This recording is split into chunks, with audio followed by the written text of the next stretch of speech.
कृष्णाय वासुदेवाय हरे परमात्मने प्रणतः क्लेशनाशाय गोविंदाय नमो नमः। जय श्री राम। भगवान विष्णु की जय हो, माँ लक्ष्मी की जय हो। आज हम अपरा एकादशी, जिसको अचला एकादशी के नाम से भी जाना जाता है, ज्येष्ठ कृष्ण पक्ष की एकादशी की व्रत कथा सुनेंगे। युधिष्ठिर कहने लगे, हे भगवान, ज्येष्ठ कृष्ण एकादशी का क्या नाम है, उसका क्या महात्म्य है, कृपा कर कहिए। भगवान कृष्ण कहने लगे, हे राजन, यह एकादशी अचला तथा अपरा दो नामों से जानी जाती है। पुराणों के अनुसार ज्येष्ठ कृष्ण पक्ष की एकादशी अपरा एकादशी है, क्योंकि यह अपार धन देने वाली है। जो मनुष्य इस व्रत को करते हैं वे संसार में प्रसिद्ध हो जाते हैं। इस दिन भगवान त्रिविक्रम की पूजा की जाती है। अपरा एकादशी के दिन भगवान के व्रत करने से ब्रह्म हत्या, भूत योनि, दूसरे की निंदा आदि सब पाप दूर हो जाते हैं। इस व्रत को करने से परस्त्री गमन, झूठी गवाही देना, झूठ बोलना, झूठे शास्त्र पढ़ना या बनाना, झूठा ज्योतिष का प्रचार करना, झूठा वैद्य बनना आदि सब पाप नष्ट हो जाते हैं। परंतु हे युधिष्ठिर, इन पापों को करने वाले को भगवान क्षमा कर देते हैं, परंतु इनको नरक तो अवश्य भोगना पड़ता है। जो क्षत्रिय युद्ध से भाग गए वे नरकगामी होते हैं, परंतु अपरा एकादशी के व्रत करने से वे भी स्वर्ग को प्राप्त कर लेते हैं। जो शिष्य गुरु से शिक्षा ग्रहण करते हैं फिर उसकी निंदा करते हैं, इस व्रत के प्रभाव से वे भी पाप से मुक्त होते हैं। जो फल तीनों पुष्कर में कार्तिक पूर्णिमा के स्नान से या गंगा तट पर पितरों के पिंडदान से प्राप्त होता है, वह अपरा एकादशी का व्रत करने से मिलता है। मकर के सूर्य प्रयागराज में स्नान से, शिवरात्रि का व्रत करने से, सिंह राशि में बृहस्पति में गोमती नदी के स्नान से, कुंभ में केदारनाथ के दर्शन, बद्रीनाथ के दर्शन, सूर्य ग्रहण में कुरुक्षेत्र के स्नान से अथवा सोना दान करने से जो फल मिलता है, वही फल अपरा एकादशी के व्रत से मिलता है। यह व्रत पाप रूपी वृक्ष को काटने के लिए कुल्हाड़ी है, पाप रूपी ईंधन को जलाने के लिए अग्नि, पाप रूपी अंधकार को मिटाने के लिए सूर्य, मृगों को मारने के लिए शेर के समान है। अतः मनुष्य को पापों से डरते हुए इस व्रत को अवश्य करना चाहिए। इसकी कथा आज हम आपको कहते हैं। प्राचीन काल में महिध्वज नामक एक धर्मात्मा राजा था। उसका छोटा भाई वज्रध्वज बड़ा ही क्रूर, अधर्मी, अन्यायी था। वह अपने बड़े भाई से द्वेष रखता था। उस पापी ने एक दिन रात्रि में अपने बड़े भाई की हत्या कर दी।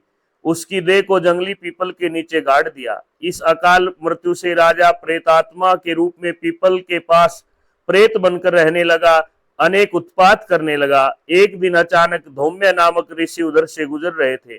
उन्होंने अपनी दिव्य दृष्टि से प्रेत को देखा और प्रेत ने उनकी तरफ देखा। तपोबल से उनके अतीत को ऋषि धौम्य ने पहचान लिया। अपने तपोबल से प्रेत का उत्पात का कारण समझा।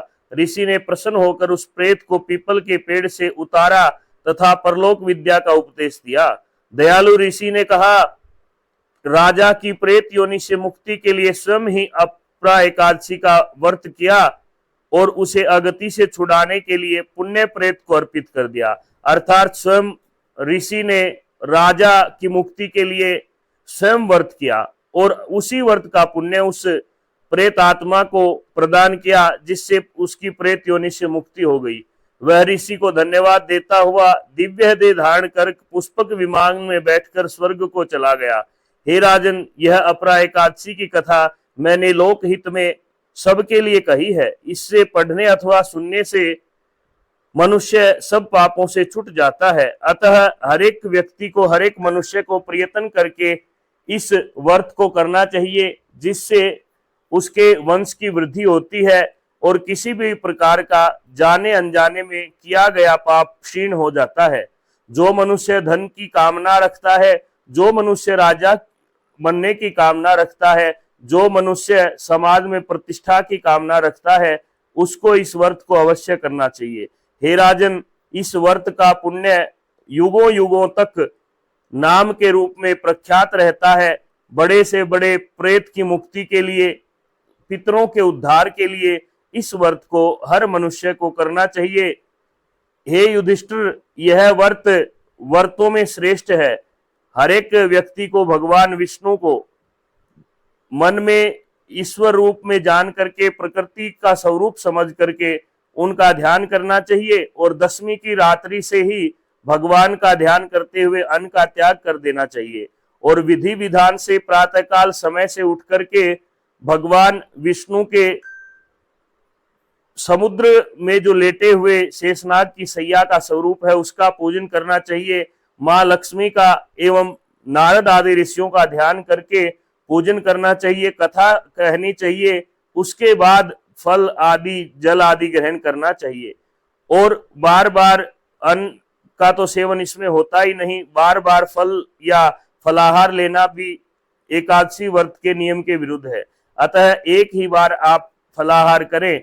इस प्रकार से भगवान का पूजन करते हुए आरती करें और पूरे दिन फलाहारी रहे। ओम नमो भगवते वासुदेवाय की कम से कम 5 या 7 माला मंत्र जप करें और द्वादशी को अगले दिन प्रातः काल समय से उठ करके खुशी खुशी चावल या खिचड़ी बना करके तुलसी पत्ता तोड़ करके भगवान को भोग लगाए और उसके बाद योग्य जरूरतमंद को अन्न का दान करें।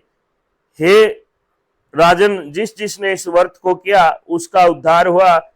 कलयुग में यह व्रत सब पुण्यों को प्रदान करने वाला है, इसलिए हर एक गृहस्थी मनुष्य को यह व्रत करना चाहिए। हे राजन, जिनका विवाह नहीं हुआ है, जिनको घर में प्रेम की कमी है, पति पत्नी का आपस में वैचारिक मतभेद है, उनको यह व्रत निश्चय ही करना चाहिए। व्यापार में वृद्धि के लिए अर्थात सभी कामनाओं की पूर्ति करने वाला अचला अर्थात अपरा एकादशी का व्रत करने से अनेक पुण्यों की प्राप्ति होती है। इस प्रकार से अपरा एकादशी व्रत कथा समाप्त होती है।